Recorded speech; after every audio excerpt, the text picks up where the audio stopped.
the hum of printing presses echoing through the night. Money being born and dying in the same breath. As ambition stirs from its ancient slumber, it begins not with a bang, but with a whisper, a single, fragile idea planted in the fertile soil of human want.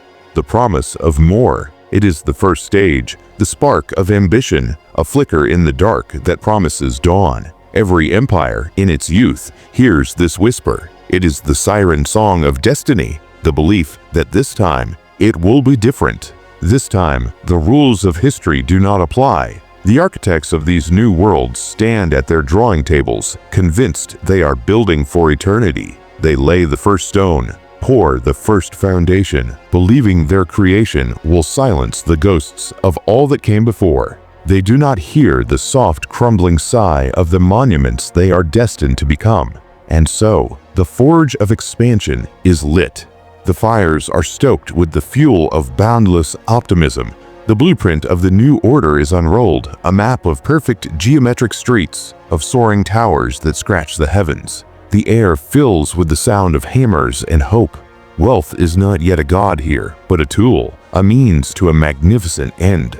It builds roads, aqueducts, libraries. It forges the instruments of a civilization that believes it is climbing, always climbing, towards an unreachable but glorious sun. This is the age of the anonymous builder, the forgotten craftsman, the collective shoulder put to the wheel of progress. They move in unison, a single organism driving the empire upward, their sweat the mortar between the stones of its ascent. But a shadow lengthens. A subtle shift occurs in the soul of the enterprise. The tool begins to become the master. The means slowly, inexorably, becomes the end. This is the third stage, the veil of debasement. It is not a dramatic fall, but a quiet corrosion. The gold coin, once a symbol of a kingdom's strength, is secretly shaved at its edges. The word, once a bond of honor, is parsed and twisted into a loophole. The law, once a shield for the common man, is bent to serve the interests of the powerful. The currency of trust is the first to be devalued.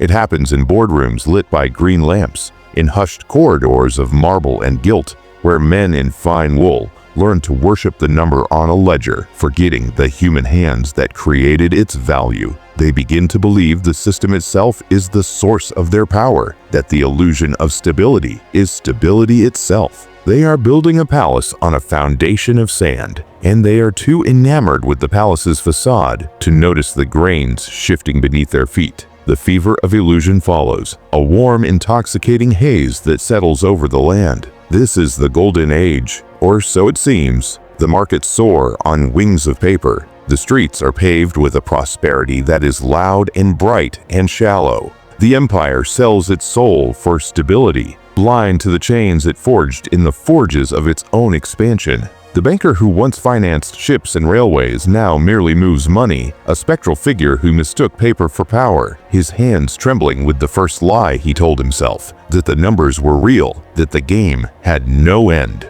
The crowd, mesmerized by the spectacle, cheers as the vaults are filled with promises. Their voices become a hymn to the gathering storm, a celebration of a wealth that exists only in the collective dream. They borrow from a future they cannot imagine, a future they are actively stealing from. In this fever, the divide is no longer just between rich and poor. It is a chasm that splits reality itself. On one side, the glittering spires, on the other, the deepening shadow, where the forgotten wait. And then, the middle, that vital pillar of any society, begins to groan under the weight. This is the fracture of faith. The doctors, the teachers, the artisans, those who believed in the contract, who played by the rules, find the ladder's rungs snapping in their hands. Their savings evaporate, not in a fire, but in the slow, silent inflation of the dream. Their ambitions curdle into a quiet, simmering resentment. They see the corruption not as a distant rumor, but as the reason their own labors bear no fruit. They watch the institutions they were taught to revere, the courts, the banks, the halls of government, bend and splinter, revealing themselves to be not pillars of justice,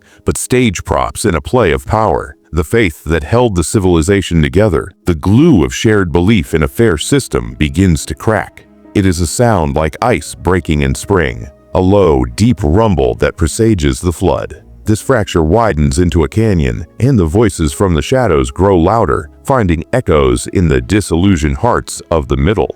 The revolutionary movement gains mass support.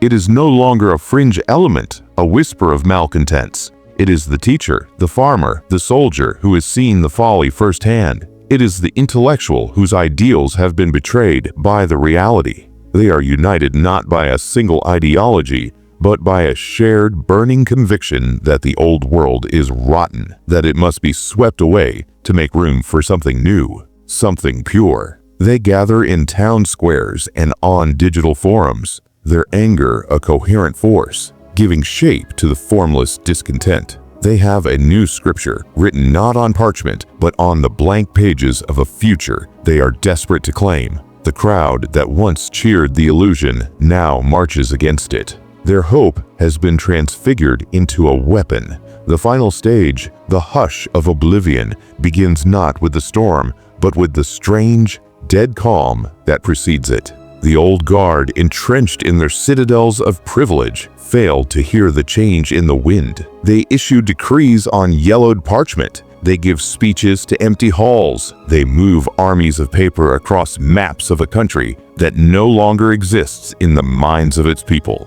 The mechanisms of state become a ghost ship, its crew going through the motions, steering towards an abyss they refuse to name. The collapse, when it comes, is often swift.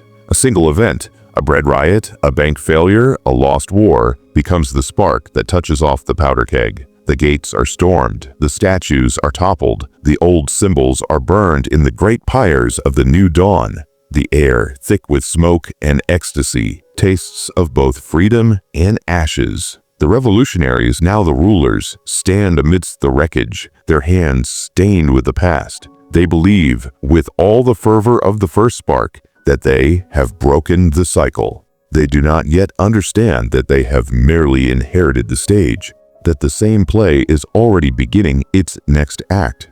The ruins of the old order lie around them, a silent testament to the eternal return of the same human flaws.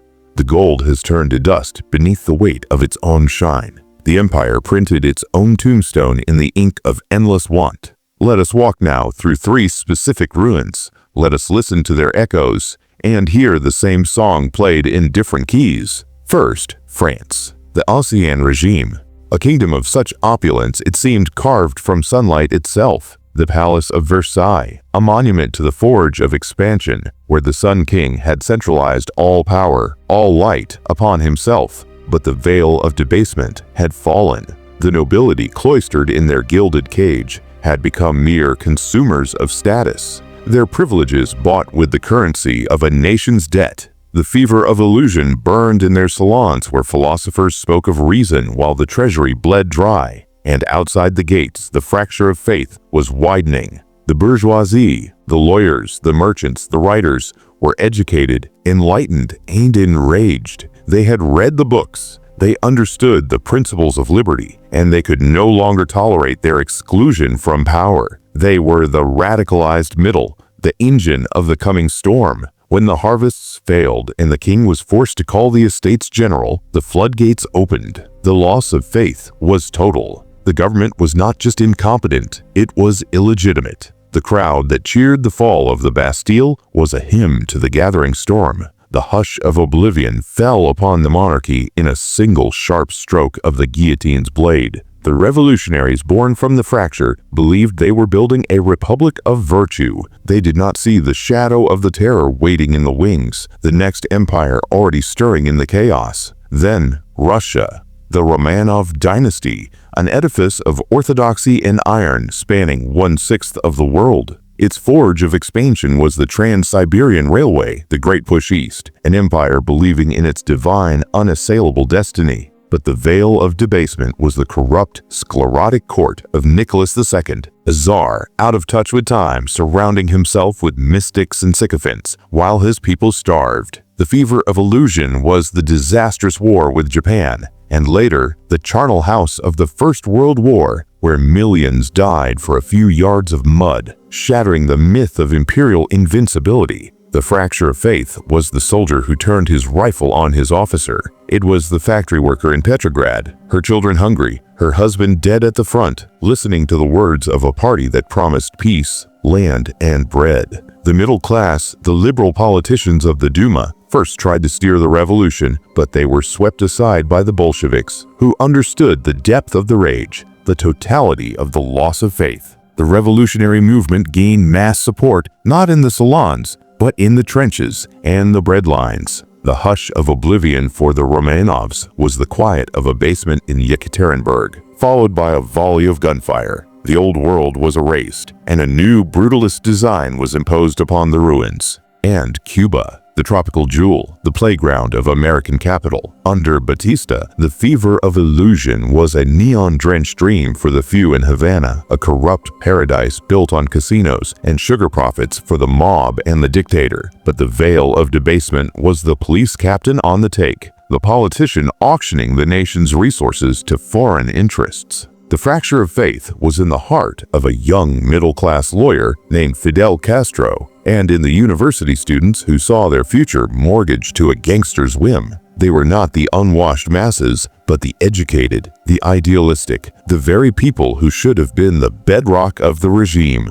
Their radicalization was a quiet, intellectual burn that turned into a guerrilla fire in the Sierra Maestra. The loss of faith in Batista's Cuba was so complete that his army, the institution meant to uphold him, simply melted away. They would not die for a man who had sold their country. The revolutionary movement, small at first, gained mass support because it represented dignity, sovereignty, a break from the humiliating cycle of corruption. The hush of oblivion for Batista was the sound of his own airplane taking off on New Year's Day, carrying him into exile as his world collapsed behind him. Now, listen to the modern air.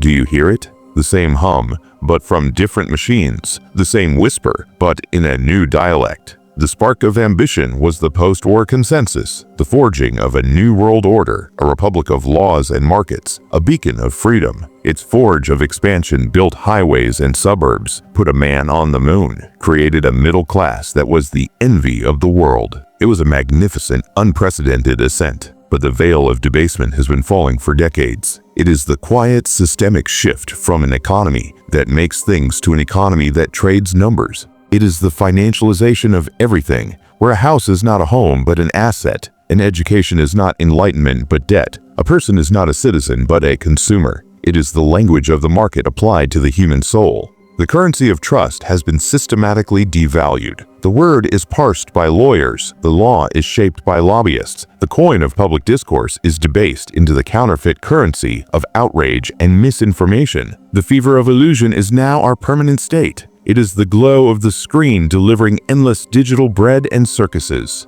It is the spectacle of billionaire space races while the earth below grows feverish. It is the belief that the market always goes up, that the printer can always run, that the party has no last call. The crowd cheers as the vaults of the central banks perform their magic, a hymn to the gathering storm of inflation that they cannot yet feel. The divide is no longer just economic, it is epistemological. We inhabit different realities, a sure sign of a civilization whose center cannot hold. And the fracture of faith, it is here. It is the doctor burdened by student debt, the factory worker whose job was shipped overseas, the young family that cannot afford the home their grandparents bought on a single salary. They see the bailouts for the banks and the austerity for the people. They watch the institutions, the Congress that cannot govern, the media that cannot inform, the courts that seem to serve a political master, and the glue that held the social contract together is becoming brittle. The middle class, that vital pillar, is not just squeezed, it is being spiritually hollowed out. Its belief in the system eroding day by day. This is not the poverty of the body alone, but the poverty of hope,